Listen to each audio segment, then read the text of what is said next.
اللہ اکبر اللہ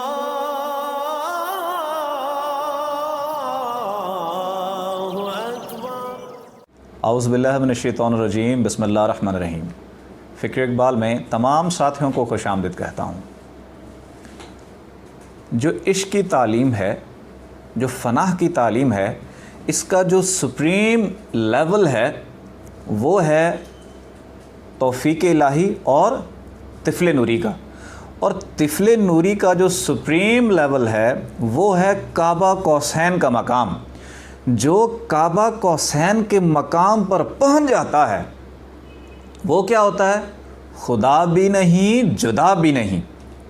اور کعبہ قوسین کے مقام پر حضور کا جسم مبارک پہنچا، جسم سمیت گئے کیونکہ آپ کا جسم بھی سراپا نور، لیکن آپ کی امت کے فقراء جو حضور پاک یا 7 سلطان الفقراء سے وابستہ ہیں ان کو طفل نوری دیا جاتا ہے۔ طفل نوری سراپا نور، اور اس نور کے ذریعے، طفل نوری کے ذریعے سے وہ بھی کعبہ قوسین کے مقام پر پہنچتے ہیں، جس کے ذریعے وہ رب کی ذات میں ضم ہو جاتے ہیں۔ جب رب کی ذات میں ضم ہوتے ہیں، جسم سے نہیں ہوتے، طفل نوری کے ذریعے سے ہوتے ہیں۔ جب اس ذات میں ضم ہوئے تو اس ذات کا حصہ بن جاتے ہیں۔ پھر اس کے لیے کیا فرمایا گیا؟ خدا بھی نہیں، جدا بھی نہیں۔ اور اس کے لیے حضرت سخی سلطان باہو رحمۃ اللہ علیہ کو جب طفل نوری عطا ہوا، کیونکہ طفل نوری اللہ کے عشق کی تعلیم کی سب سے آخری تعلیم ہے، اس سے آگے کوئی تعلیم نہیں۔ جب ان کو عطا ہوئی تو فرماتے ہیں میرے اوپر اللہ کی انتہا ہو گئی ہے۔ طفل نوری انتہا ہے۔ اور پھر کیا فرمایا؟ کعبہ قوسین کے مقام پہ جب ضم ہو گئے تو پھر کیا فرمایا؟ وہی ایک ذات باقی رہتی ہے، باقی ہر چیز اس ذات میں ضم ہو جاتی ہے۔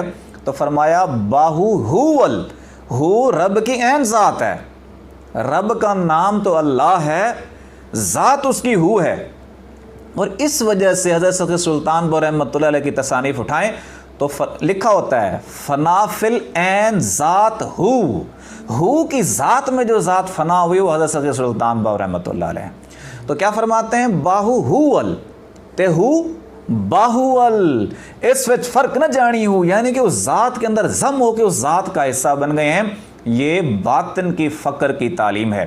اور اس کے اوپر ہمارے مرشد پاک نے فرمایا طفل نوری کا جو پروسیس ہوتا ہے، یعنی کہ حضور پاک یا 7 سلطان الفقراء میں سے کوئی ایک ہستی جس کو طفل نوری عطا کرنا چاہتی ہے، ظاہری ذات کا نہیں، اپنی باطنی ذات جو بالکل عین احدیت میں یا وحدت میں یا سر الغیب میں جو ذات ہستیاں وہاں بیٹھی ہیں، اسی ذات کی نسبت سے وہاں کا باطن کا نطفہ نور جب قلب میں ڈالا جاتا ہے، وہی ترقی کر کے جس کے اوپر انوار اور تجلیات پڑتی ہیں وہی طفل نوری کی شکل میں باہر آتا ہے جسم سے روحانی طور پر۔ تو سرکار پاک کیا فرماتے ہیں؟ تریاق قلب صفحہ نمبر 40، ملا تھا قطرہ نور کا، جو نطفہ نور باطن کا ہے، قلب میں ڈالا گیا، ترقی کر کے لہر بن گیا، کیونکہ اس کے اوپر انوار تجلیات پڑی تو طفل نوری نے مزید ترقی کی۔ آئی طغیانی کیسے آئی؟ وجدان جو آتا ہے ذکر سے، فکر سے، نور سے، تجلیات سے، نظر رحمت سے، آئی طغیانی، ٹکرایا بحر سے اور بحر بن گیا۔